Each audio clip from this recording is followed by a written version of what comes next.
राधे राधे।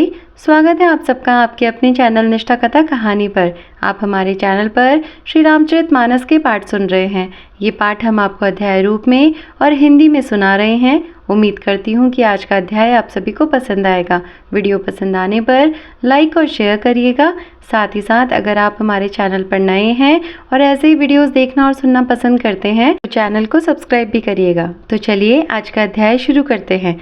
अंगद की परम चतुरता पूर्ण उक्ति कानों से सुनकर उदार श्री रामचंद्र जी हंसने लगे। फिर बालीपुत्र ने किले के लंका के सब समाचार कहे।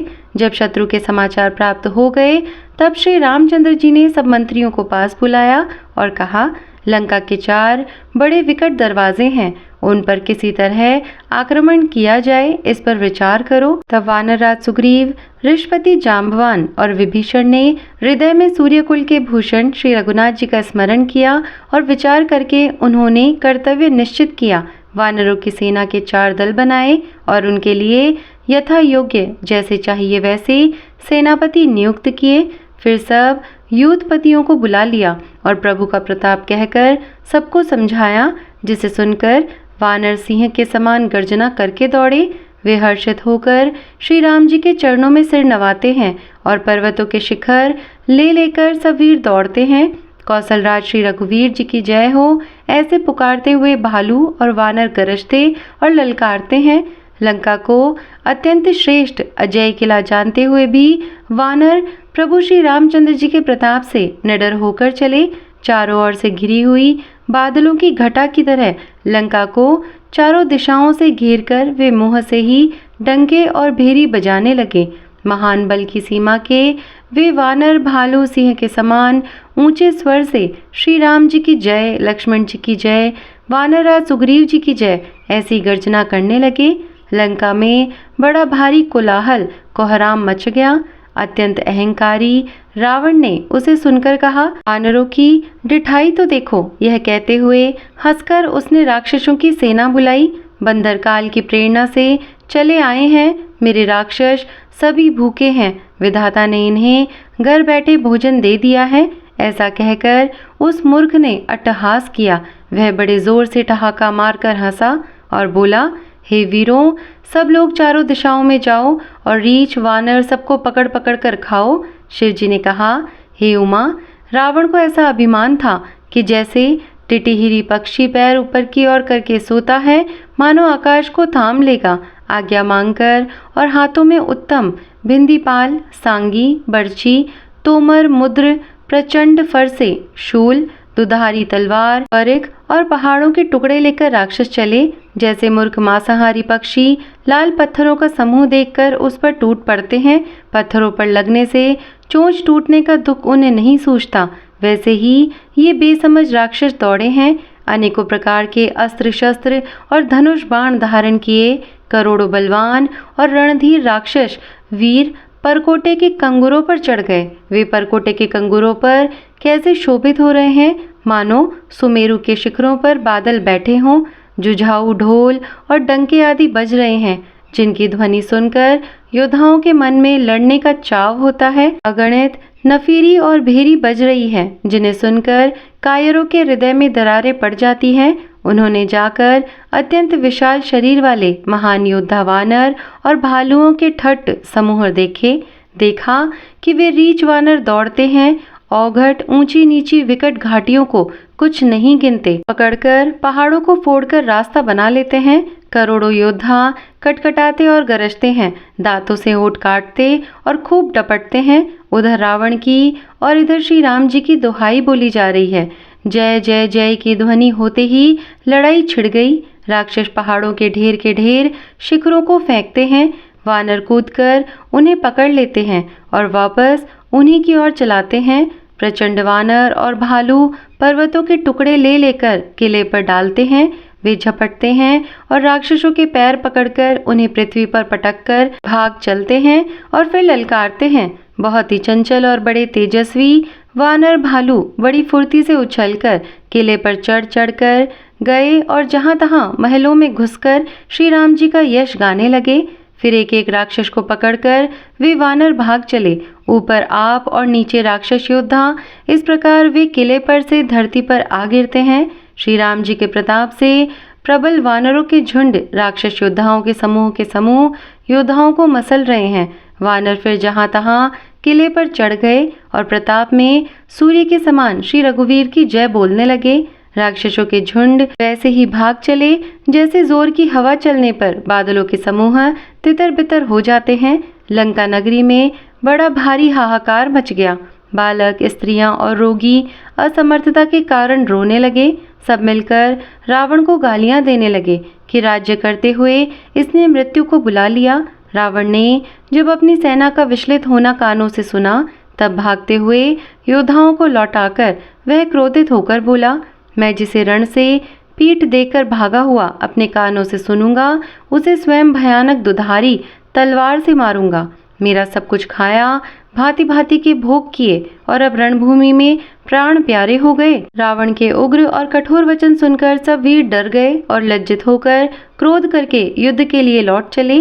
रण में शत्रु के सम्मुख युद्ध करते हुए मरने में ही वीर की शोभा है, यह सोचकर तब उन्होंने प्राणों का लोभ छोड़ दिया।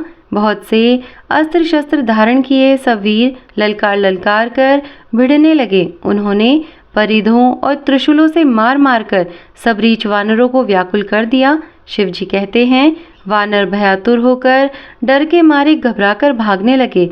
यद्यपि हे उमा, आगे चलकर वे ही जीतेंगे। कोई कहता है, अंगद हनुमान कहाँ हैं? बलवान नल, नील और द्विविद कहाँ हैं? हनुमान जी ने जब अपने दल को विकल और भयभीत हुआ सुना, उस समय वे बलवान पश्चिम द्वार पर थे। उनसे मेघनाद युद्ध कर रहा था। वह द्वार टूटता ना था, बड़ी भारी कठिनाई हो रही थी। तब पवन पुत्र हनुमान जी के मन में बड़ा भारी क्रोध हुआ। काल के समान योद्धा बड़े जोर से गरजे और कूदकर लंका के किले पर आ गए और पहाड़ लेकर मेघनाद की ओर दौड़े। रथ तोड़ डाला, सारथी को मार गिराया और मेघनाद की छाती में लात मारी। दूसरा सारथी मेघनाद को व्याकुल जानकर उसे रथ में डालकर तुरंत घर ले आया। इधर अंगद ने सुना कि पवन पुत्र हनुमान किले पर अकेले ही गए हैं, तो रण में बाके बालीपुत्र वानर के खेल की तरह उछलकर किले पर चढ़ गए। में शत्रुओं के विरुद्ध दोनों वानर क्रुद्ध हो गए। हृदय में श्री राम जी के प्रताप का स्मरण करके दोनों दौड़कर रावण के महल पर जा चढ़े और कौशलराज श्री राम जी की दुहाई बोलने लगे। उन्होंने कलश सहित महल को पकड़कर डहा दिया। यह देखकर राक्षस राज रावण डर गया। सब स्त्रियां हाथों से छाती पीटने लगी और कहने लगी, अब की बार दो उत्पाती वानर एक साथ आ गए। वानर लीला करके घुड़की देकर दोनों उनको डराते हैं और श्री रामचंद्र जी का सुंदर यश सुनाते हैं। फिर सोने के खंभों को हाथों से पकड़कर उन्होंने परस्पर कहा कि अब उत्पात आरंभ किया जाए। वे गरज कर शत्रु की सेना के बीच में कूद पड़े और अपनी भारी भुजा बल से उसका मर्दन करने लगे। किसी की लात से और किसी की थप्पड़ से खबर लेते हैं और कहते हैं कि तुम श्री राम जी को नहीं भजते, उसका यह फल लो। एक को दूसरे से रगड़कर मसल डालते हैं और सिरों को तोड़कर फेंकते हैं। वे सिर जाकर रावण के सामने गिरते हैं और ऐसे फूटते हैं मानो दही के कूंडे फूट रहे हों। जिन बड़े बड़े मुखियों, प्रधान सेनापतियों को पकड़ लाते हैं और उनके पैर पकड़कर उन्हें प्रभु के पास फेंक देते हैं। विभीषण जी उनके नाम बतलाते हैं और श्री राम जी उन्हें भी अपना धाम परम पद दे देते हैं। ब्राह्मणों का मांस खाने वाले वे नरभोजी दुष्ट राक्षस भी वह परम गति पाते हैं जिसकी योगी भी याचना किया करते हैं, परंतु सहज में नहीं पाते। शिव जी कहते हैं, हे उमा, श्री राम जी बड़े ही कोमल हृदय और करुणा की खान हैं। वे सोचते हैं कि राक्षस मुझे वैर भाव से ही सही स्मरण तो करते ही हैं। ऐसा हृदय में जानकर वे उन्हें परम गति और मोक्ष देते हैं। हे भवानी, कहो तो ऐसे कृपालु और कौन है? प्रभु का ऐसा स्वभाव सुनकर भी जो मनुष्य भ्रम त्याग कर उनका भजन नहीं करते, वे अत्यंत मंदबुद्धि और परम भाग्यहीन हैं। श्री राम जी ने कहा कि अंगद और हनुमान किले में घुस गए हैं। दोनों वानर लंका में विध्वंस करते कैसे शोभा देते हैं, जैसे दो मंदराचल समुद्र को मथ रहे हों। भुजाओं के बल से शत्रु की सेना को कुचलकर और मसलकर फिर दिन का अंत होता देखकर हनुमान और अंगद दोनों कूद पड़े और श्रम और थकावट रहित होकर वहां आ गए जहां भगवान श्री राम जी थे। उन्होंने प्रभु के चरण कमलों में सिर नवाए। उत्तम योद्धाओं को देखकर श्री रघुनाथ जी मन में बहुत प्रसन्न हुए। श्री राम जी ने कृपा करके दोनों को देखा, जिससे वे श्रम रहित और परम सुखी हो गए। अंगद और हनुमान को गए जानकर सभी भालू और वानर भी लौट पड़े। राक्षसों ने प्रदोष काल का बल पाकर रावण की दुहाई देते हुए वानरों पर धावा किया। राक्षसों की सेना आती देखकर वानर लौट पड़े और वे योद्धा जहां तहां कटकटाकर भिड़ गए। दोनों ही दल बड़े बलवान हैं। योद्धा ललकार ललकार कर लड़ते हैं, कोई हार नहीं मानते। सभी राक्षस महान वीर और अत्यंत काले हैं और वानर विशालकाय तथा अनेकों रंगों के हैं। दोनों ही दल बलवान हैं और समान बल वाले योद्धा हैं। वे क्रोध करके लड़ते हैं और खेल करते हैं, वीरता दिखलाते हैं। राक्षस और वानर युद्ध करते हुए ऐसे जान पड़ते हैं मानो क्रमशः वर्षा और शरद ऋतु के बहुत से बादल पवन से प्रेरित होकर लड़ रहे हों। अंकपन और अतिकाय इन सेनापतियों ने अपनी सेना को विचलित होते देखकर माया की। पल भर में अत्यंत अंधकार हो गया। खून, पत्थर और राख की वर्षा होने लगी। दसों दिशाओं में अत्यंत घना अंधकार देखकर वानरों की सेना में खलबली पड़ गई। एक को एक दूसरा नहीं दिख सकता और सब जहां तहां पुकार कर रहे हैं। श्री रघुनाथ जी सब रहस्य जान गए। उन्होंने अंगद और हनुमान को बुला लिया और सब समाचार कहकर समझाया। सुनते ही वे दोनों कपिश्रेष्ठ क्रोध करके दौड़े। फिर कृपालु श्री राम जी ने हंसकर धनुष चढ़ाया और तुरंत ही अग्नि बाण चलाया, जिससे प्रकाश हो गया, कहीं अंधेरा नहीं रह गया। जैसे ज्ञान के उदय होने पर सब प्रकार के संदेह दूर हो जाते हैं। भालू और वानर प्रकाश पाकर श्रम और भय से रहित तथा प्रसन्न होकर दौड़े। हनुमान और अंगद रण में गरज उठे। उनकी हाँक सुनते ही राक्षस भाग छूटे। भागते हुए राक्षस योद्धाओं को वानर और भालू पकड़कर पृथ्वी पर दे मारते हैं और अद्भुत आश्चर्यजनक करनी करते हैं। युद्ध कौशल दिखलाते हैं। पैर पकड़कर उन्हें समुद्र में डाल देते हैं। वहां मगर, सांप और मच्छ उन्हें पकड़ पकड़ कर खा डालते हैं। कुछ मारे गए, कुछ घायल हुए, कुछ भागकर गढ़ पर चढ़ गए। अपने बल से शत्रु दल को विचलित करके रीछ और वानर वीर गरज रहे हैं। रात हुई जानकर वानरों की चारों सेनाएं टुकड़ियां वहां आई जहां कौशलपति श्री राम जी थे। राम जी ने ज्यों ही सबको कृपा करके देखा, त्यों ही वे वानर श्रम रहित हो गए। वहां लंका में रावण ने मंत्रियों को बुलाया और जो योद्धा मारे गए थे उन सबको सबसे बताया। उसने कहा, वानरों ने आधी सेना का संहार कर दिया। अब शीघ्र बताओ क्या विचार करना चाहिए। माल्यवंत नाम का एक अत्यंत बूढ़ा राक्षस था। वह रावण की माता का पिता अर्थात उसका नाना और श्रेष्ठ मंत्री था। वह अत्यंत पवित्र नीति के वचन बोला, हे तात, कुछ मेरी सीख भी सुनो।